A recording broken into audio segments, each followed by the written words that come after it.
रामाय रामभद्राय रामचंद्राय वेदसे रघुनाथाय नाथाय सीताय पतये नमः. Balakand, chapter number 75, Ramacandra and Parashurama. The recitation begins now. Rama, thou son of Dasaratha, Rama, the voice of fame speaks in no measured tones of thy marvelous might. Thy breaking of the bow of Mahadeva at Janaka's hall, I know it all. That was a wonderful feat, and one would hardly think thee capable of it. Close on the heels of the report, I hastened hither with this bow. String thou this weapon of my honored sire, no light task for thy boyish hands, and fit the shaft to it.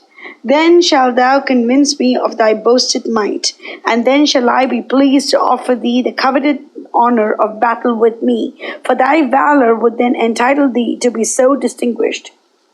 At which words of terrible import, the aged king turned towards him of the axe, a face blanched with terror and pitiable with grief, and hands of humble entreaty, and said, O Brahmana, thou, and of cloudless fame, thou hadst, long ere this, laid aside thy relentless vengeance against the race of kings.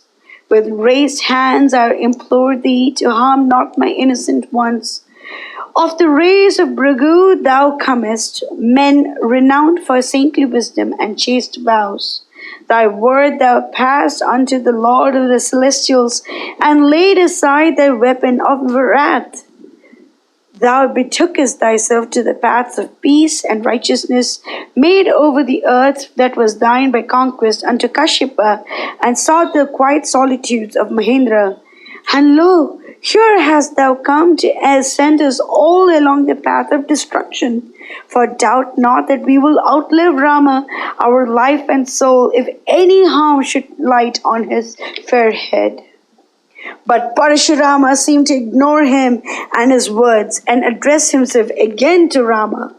Of yore, Vishwakarma, the architect of the gods, fashioned two bows, strong, firm, and of celestial might, famed through all the worlds. One of them the gods gave to Shiva when he marched forth to destroy the fierce Asuras of the three cities, that is the Tripura Asuras. And that was the one you happened to break. The other that I have here was given to Lord Vishnu, equal in strength to the one handled by Rudra, and no easy thing to essay. Lo, how it blazes forth in his divine luster. Well, the gods sought out Brahma and questioned him about the respective mights of the Lords Vishnu and Mahadeva. The self-born one read into their hearts and set the one against the other. Great was the fight that ensued between the two, and frightful to behold, for each strove his best to get the better of the other. Then Vishnu sent forth a mighty shout. Hum! He cried, and the terrible bow of Mahadeva gave way, and he himself was stupefied thereby. Then angels and gods, saints and sages, approached and implored them to lay aside their wrath.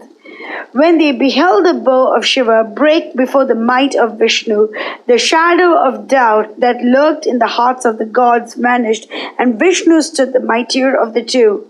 Having paid high reverence unto him, they took respectful leave of Rudra and left for their respective regions, and Brahma and Indra along with them. The Lord Mahadeva, his heart still sore with the sense of defeat, gave his bow and shafts to King Dasaratha of the Videhas, while Vishnu handed over his mighty bow and arrows unto Richika of the line of Bhrigu. My sire Jamadagni of unrivaled prowess got it from him. Later on, he engaged himself in severe austerities, and unspeakable was the might that accrued to him thereby, and he laid aside his weapons of war, useless to him and never to be resumed. But King Arjuna, Kartavir Arjun, base of heart, slew in cold blood the unoffending sage. The cruel death of my innocent sire burnt into my heart like molten lead, and cried out for vengeance, dire and swift. And I laid my axe at the root of the race of kings, times out of count as fast as they grew. I wiped them off the face of the earth, which I subdued by the might of my arms. And at a grand sacrifice, I offered it as a gift to the great Kashyapa, the Holy One. Thereafter, I repaired to Mount Mahendra and engaged myself in severe austerities. There do I yet remain in that happy resort of God and angels. But today I happen to hear the gods speak to one another in the high heavens of thy wonderful feet in tones of admiration and awe. They said that thou, out of thy marvelous energy, broke asunder the divine bow of Lord Shiva, and all at once I hastened thither to assure myself of the truth of the report. Take thou this bow used of yore by the Lord Vishnu. Walk in the path of thy forefathers of stainless fame. Fit thou this shaft of fiery energy unto the string. Well, if thou but succeed in doing that, I shall then be glad to offer thee a chance to measure thyself with me. Mangalam Kaushalendraya Mahaniya Gunapte Chakravarti Dhanujaya Sarvabhaumaya Mangalam.